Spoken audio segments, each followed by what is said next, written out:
channel. Welcome to the Shell Nicole experience. I'm just playing. Welcome to the Shell Nicole channel, dolls. My name is Shell Nicole, and today we're going to be talking about my marriage spotlight series. This is going to be episode 2. I got such good feedback on episode 1 that I felt like I wanted to come back and kind of drop this video every month. So today we're going to be talking about cheating. In lieu of the recent events that have happened, developed on social media and other things. This is not a celebrity gossip video, so you already know what's going on with that in the world. I feel like I really wanted to come and do a cheating video. So why do people cheat?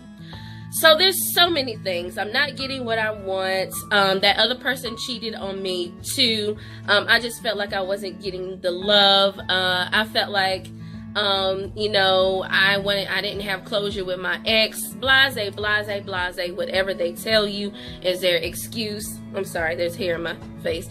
Whatever they tell you is their excuse. It is an excuse. So let me break it down to you. If you feel like you need to cheat on your spouse or your significant other, you really need to pay close attention to yourself. Now, I've learned to do some self-checking here lately.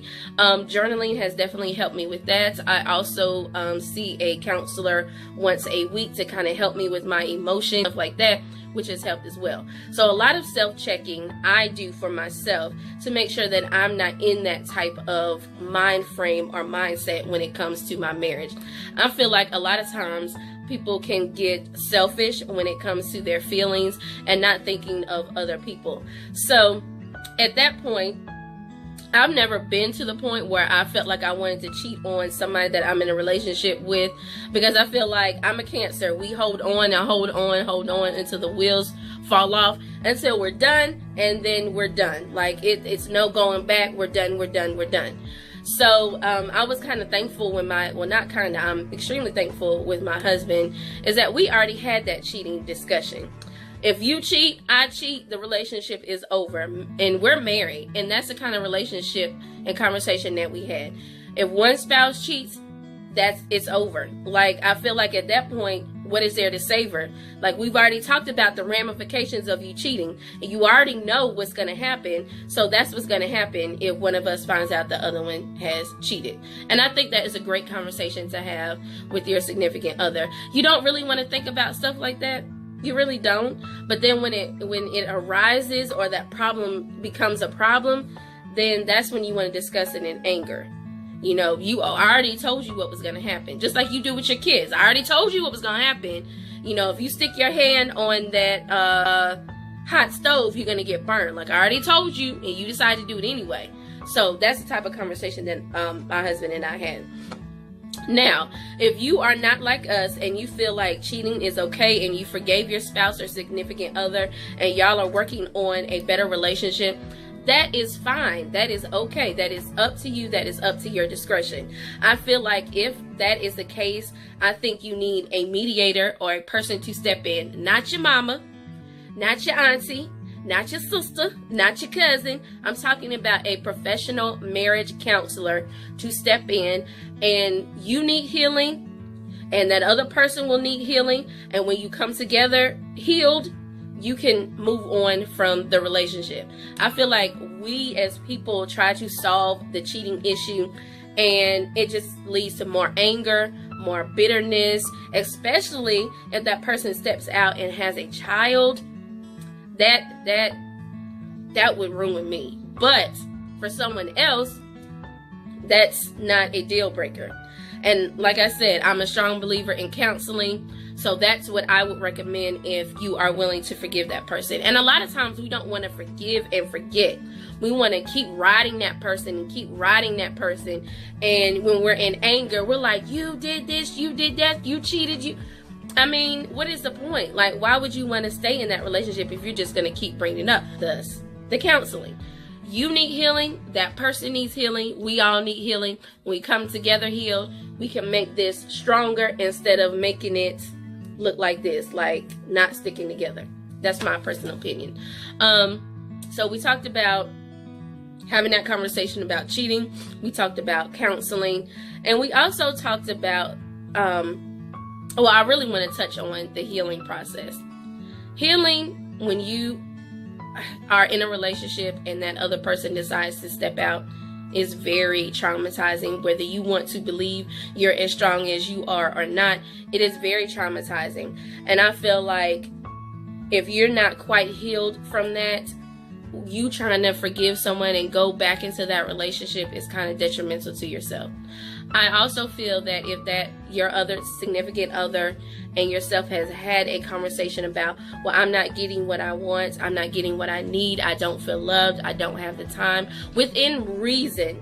Some of y'all ladies be out here like, I need this, this, and this, but you still want your hair, nails, feet, toes, clothes, and all this kind of stuff. The man has to work. Like if he's putting in long hours but you still get your hair done and stuff like that, you might want to chill, sis. Just like fall back, kind of fall back, because he's doing what he needs to do to make sure that you're provided for in the family. Sometimes we just be like, time, you ain't doing this, you not doing this, but you have a good man, you got to keep him, sis. You fall back a little bit. Just let him breathe. Let him work. Let him do what he needs to do to provide for the family. I got sidetracked a little bit, but yeah. So, if your spouse is saying, I need more time, I need, well, really, most of the time, it's time and energy and, finances and stuff like that really break up marriages. So if your spouse is relaying these messages to you and you're straight up ignoring them like, whatever, then if that person goes out and steps out on the marriage, not condoning it, but you got to understand, like, they weren't getting what they needed. So in order to prevent that, that's what I feel like you should do in a marriage. In order to prevent something from breaking, you need to make sure that it is a tight bond or tight union. So in my perspective, in my opinion, I think daily conversations just about y'all's relationship and things going on in y'all's life, what you're struggling with, what your goals are and things of that nature, is a conversation that you need to have, not even daily, maybe weekly, with your significant other, just to make sure you guys are on the same page. Because sometimes spouses, or if you're in a relationship, you struggle. Sometimes I struggle with just being open and just kids, husband, dog, blogger, YouTuber, Instagrammer. It just, sometimes it becomes so overwhelming that I just sometimes just talk to Jamar and be like, look, this is getting on my nerves, this, and this. And he'll listen. He's a great listener. He'll listen, and after I talk to him, I feel better. Like that's the type of relationship that we have, and that's the type of relationship that I hope that you guys can experience or have as well. I feel like those open lines of communication is definitely the best thing in order to make sure that everyone is on the same page. And again, if your spouse or significant other is coming to you and saying that they're not getting what they need, you might want to check yourself. That goes back to my self-checking. Sometimes we get so overwhelmed with things that are going on in our life that we are just can't think about anything else. Well, go ahead and let your spouse know that. Like, listen, everything is just closing in. It's overwhelming.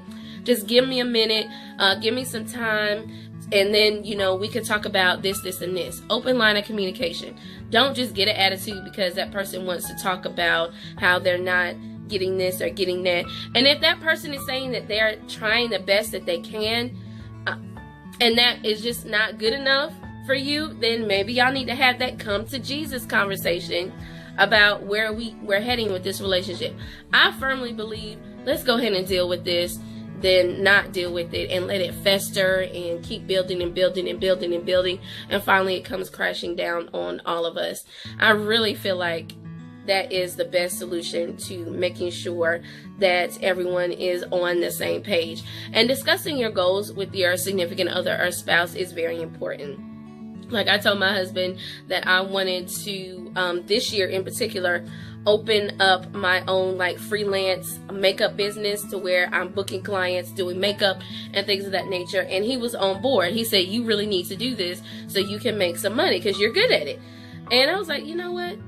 he might be right. I might need to do this and just make a little few extra bucks on the side. He was very supportive of my travel agency business. Book me. I'm just playing. And he was just very supportive. I feel like that is another reason that we are, you know, like this and like this, because we support each other.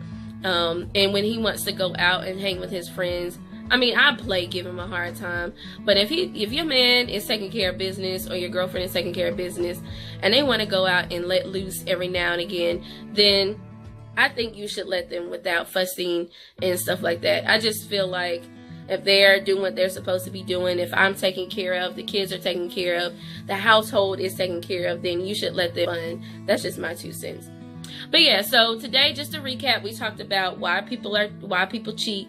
We talked about counseling, which I'm a firm believer in counseling, open line of communicating and supporting each other, which had nothing to do with the topic at hand. If you haven't already noticed, I do ramble and get off topic very easily. My husband has to deal with that too. So this video wasn't just about cheating and how to handle it. It was about a lot of other things to kind of keep your relationship or marriage in the green. And right before you get to yellow, you don't want to get to yellow. You kind of want to stay in the green with that. Not saying that your relationship is going to be in the green all the time. Sometimes it goes red, where I've spent days not talking to my husband, but now that I've been in counseling, I understand that that is not how you should handle situations. You should definitely communicate that with that other person and let them know how you feel. So that's where I'm at now. But go ahead and subscribe if you liked this series. Go ahead and comment down at the bottom. And I need some more topics to discuss. If y'all can let me know down at the comment section what other topics I need to discuss, that would be great. Yeah. So that's it for the Marriage Spotlight episode 2. So thank you so much for tuning in. Until next time, love always.